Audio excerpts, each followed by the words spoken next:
মানে আসিফ যখন প্যারিসে আসলো আর কি, ওকে যখন আমি প্রথম দেখলাম, আহ, ও ছিল প্রথম মানুষ যে এই বিপ্লবী ছাত্রদের একজন প্রতিনিধি। হ্যাঁ, ও যখন আমার সামনে আসলো, আমি এটা বিশ্বাস করতে পারিনি যে আমি আসিফকে দেখতেছি। আমি ওকে জড়ায় ধরলাম এবং জড়ায় ধরে কাঁদতে শুরু করলাম। হ্যাঁ, এবং কান্না, এবং আসিফও ঠায় দাঁড়ায় থাকলো।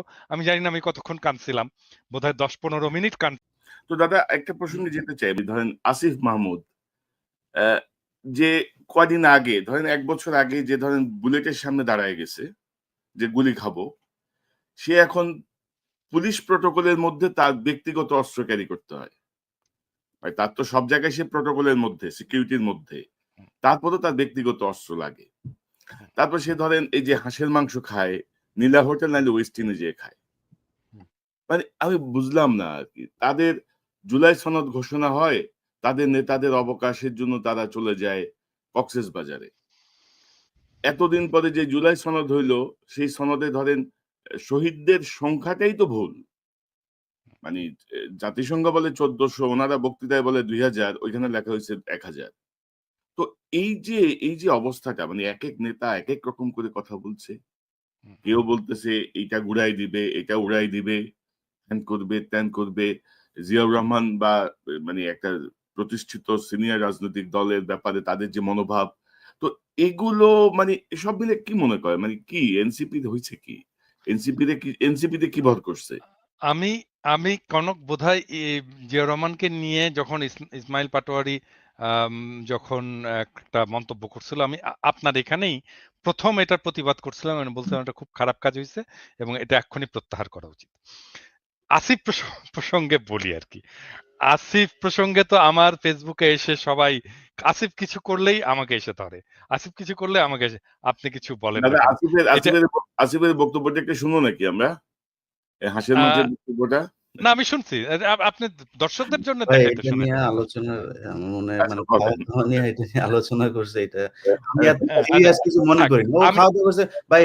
আসিফ না কি না না, এখন, মেটার আপনি কি হচ্ছে এখন মেটার মনে করেন হচ্ছে যে আসিফ এখন গুলিস্তানে যায় খাবে? না, বলেন। মেটার হচ্ছে নীলা হোটেল এবং ওয়েস্টিন আর কি, এটার আচ্ছা, মধ্যে। আচ্ছা, আমি একটু বলি, মানে এটা আমার দর্শকদের, এটা ইলিয়াস জানে আর কি, মানে বিষয়টা ইলিয়াস খুব পুরোপুরি জানে ঘটনাটা, যে আসিফের সাথে আমার কি সম্পর্ক। তো একটা, আমার সাথে আপনারা জানেন যে আমি আমি খুবই ইমোশনাল মানুষ, এবং সেই অর্থে আসিফের সাথে আমার একটা খুব ব্যক্তিগত ইমোশনাল একটা সম্পর্ক আছে।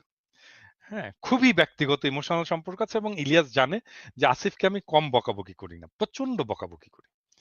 মানে এই ছাত্রদের মধ্যে দুইজন আমার বেশি বকাবকি খায়, প্রথম আসিফ, আর নাম্বার 2 হচ্ছে হাসনাত।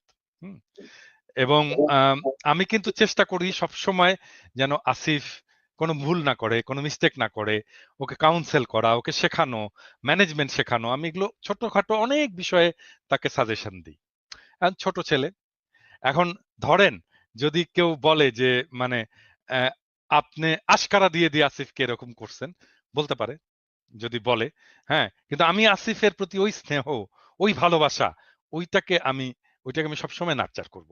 হুম, আমি আসিফের এই কথাটা বলাটা ঠিক হয়নি, এই যে আমি ওয়েস্টিনে যাই, এই কথাটা বলাটা ঠিক হয়নি, এবং আমি আমি কিন্তু সত্যি খুব রাগ করছি আসিফের উপরে এই কথাটা বলাতে। কারণ কি জানেন, আমি আসিফকে খুব স্পেসিফিক্যালি এই ব্যাপারে, মানে আমার ছোট ভাই যদি মন্ত্রী হতো, আমি ওকে যেভাবে বা ইভেন ওটা আমার আমার ছেলের বয়স তো আসলে আসিফ কিসের ছোট ভাই, আমার ছোট ভাই তো অনেক বড়। আমার ছেলে যদি ইয়ে হতো, মন্ত্রী হতো, আমি তাকে যেভাবে তাকে ধরে ধরে ধরে ধরে ধরে ধরে শেখাতাম, আমি আসিফকে কিন্তু এই বিষয়গুলো শিখিয়েছি। আমি কিন্তু ওকে বলছি যে আসিফ তুমি আহ, তোমাকে খুব মিনিমালিজমের উপরে চলতে হবে, খুব অল্প জিনিসে তোমাকে তৃপ্ত থাকতে হবে, খুব বেশি জিনিস, তো তুমি যখন ভাত খাবে একটা তরকারি দিয়ে ভাত খাবে, একটার বেশি তরকারি নিবে না।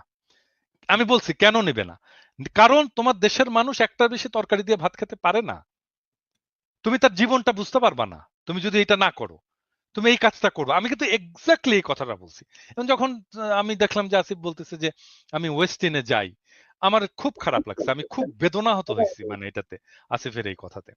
হ্যাঁ, মানে মানে দাদা দাদা ধরেন এদের প্রতি আমাদের শ্রদ্ধা বা এদের প্রতি আমাদের কৃতজ্ঞতার কোনো শেষ নাই, এবং আমরা যে না, কথাগুলো আসিফের বলছি। প্রতি আমার ভালোবাসারও শেষ নাই তো। আমার ভালোবাসা থাকবে, ও যত মিস্টেক করুক তারপরেও আমার ভালোবাসা থাকবে। কিন্তু মানে ও আমার কথা শোনে না কেন? এটা হচ্ছে আমার কথা। মানে ও কি মানে আমি যে ওকে এত ভালোবাসি, এত স্নেহ করি, ওকে যে আমি আমার সন্তানের মতো দেখি, তো ও কেন আমাকে ওর ওর জায়গাটায় রাখতে পারে না? ও কেন ওই রেসপেক্ট এর জায়গাটা আমার হ্যাঁ, কথা তবে শোনে না আমাদের কেন? আমাদের এই নতুন নেতাদের ধরেন যে বডি ল্যাঙ্গুয়েজ বা তাদের কাছে আমাদের যে প্রত্যাশাটা ছিল, হুম, সেই জায়গাটায় তারা ধরেন আমাদেরকে অনেক জায়গাতে হতাশ করেছেন এবং এটা আমরা আশা করি নাই আরকি। মানে এত দ্রুত তাদের এই পরিবর্তনগুলো আসলে চোখে লাগে। আমাদের যেমন লাগে সাধারণ মানুষের চোখে লাগে। সাধারণ মানুষের মধ্যেও এগুলা প্রতিক্রিয়া সৃষ্টি করে। যে আপনি এক্সাক্টলি। ১ বছর আগে কি ছিলেন, এখন আপনি কি করছেন, ভবিষ্যতে তাহলে আপনি কি করবেন? ১ বছরে যদি এই পরিমাণ পরিবর্তন আপনাদের মধ্যে আসে, তাহলে আপনি ভবিষ্যতের না কি করবেন? ইভেন রাজনীতিতে আপনি দেখেন মানে হুম, আমি তো ওয়েস্ট ইন্ডিজে যেয়ে খেতে পারি না বাংলাদেশের রাজনীতি করে। রাইট। বাংলাদেশের মানুষ তো ওয়েস্ট ইন্ডিজে খেতে পারে না। এত টাকা দিয়ে খেতে পারে না। এটা বড়লোকদের জায়গা। এটা না ওয়েস্ট এলিটদের ইন্ডিজে জায়গা। বাংলাদেশের সবচেয়ে আমাকে এক্সপেনসিভ এই আমাকে জায়গা। খুব সাধারণ মানুষের মতো করে থাকতে হবে। আমাকে খুব সাধারণ মানুষের মতো করে চলতে হবে। আমাকে আমাকে অনেকে বলে আপনারা দেখেন না যে ওই আপনি এই একটা হুডি পরে আসেন আপনার ইয়েতে, আপনার কি আর হুডি নাই? আপনার কি আর হুডি কেনার পয়সা নাই? আমাকে বলে কিন্তু অনেকে। আমি বলি, "হ্যাঁ ভাই পয়সা নাই ভাই।" এবং তারপরে হয় কি? অনেকে হুডি কিনে নিয়ে আসে। ওরা সত্যি, সত্যি মনে করে আমার হুডি কেনার পয়সা নাই। দাদাকে একটা হুডি কিনে দিই। কেউ আসলে হাতে করে একটা হুডি নিয়ে আসে। একটা কাপড় নিয়ে আসে। বোধহয় দাদা বোধহয় কাপড় কিনতে পারে না। হুম? আরে ভাই আমি দাদা ধরেন আমি এই প্রসঙ্গে এক জিনিস এড করি। ধরেন আমরা যখন সাংবাদিকতা শুরু করি, ধরেন আজ থেকে ২৮-৩০ বছর আগে, কিছু জায়গার কিছু ট্রেনিং আমি স্পেসিফিক মনে নাই। উনি বলতেছিল, "তুমি যখন পাবলিকের সাথে কথা বলতে যাবা, গ্রামে যাবা বা কোন একটা মেহনতি মানুষদের নিয়ে কাজ করবা, কোন একটা ইয়েতে যাবা, তোমার গায়ের থেকে যেন ভুরভুর করে পারফিউমের গন্ধ বের না হয়। অবশ্যই না। তোমার হাতে যেন এক্সাক্টলি, ওই সাধারণ মানুষের হাতে ঘড়ি নাই, তোমার হাতে যেন ঘড়ি না থাকে। তোমার এক্সাক্টলি, যদি একেবারে কম্পালসরি না হয়, চোখে সানগ্লাস পরে তুমি রিপোর্টার, তুমি সাংবাদিক, নো, তুমি তাদের অংশ। তাদের উপরেই তোমার ডিপেন্ড করতে হবে। এক্সাক্টলি, তারাই তোমার এক্সাক্টলি, সোর্স, তারাই তোমাকে তথ্য দিবে। এক্সাক্টলি, তো এক্সাক্টলি, এই যে মিলে যাওয়া, এখন তোমার গায়ে থেকে যদি ভুরভুর করে ফুরফুরে গন্ধ বের হয়, সাধারণ মানুষটা তোমার সাথে একটা পার্থক্য তার মনের মধ্যে তৈরি হয়ে যাবে। না আমার সাথে আমার গায়ের সঙ্গে ঘামের গন্ধ আর উনার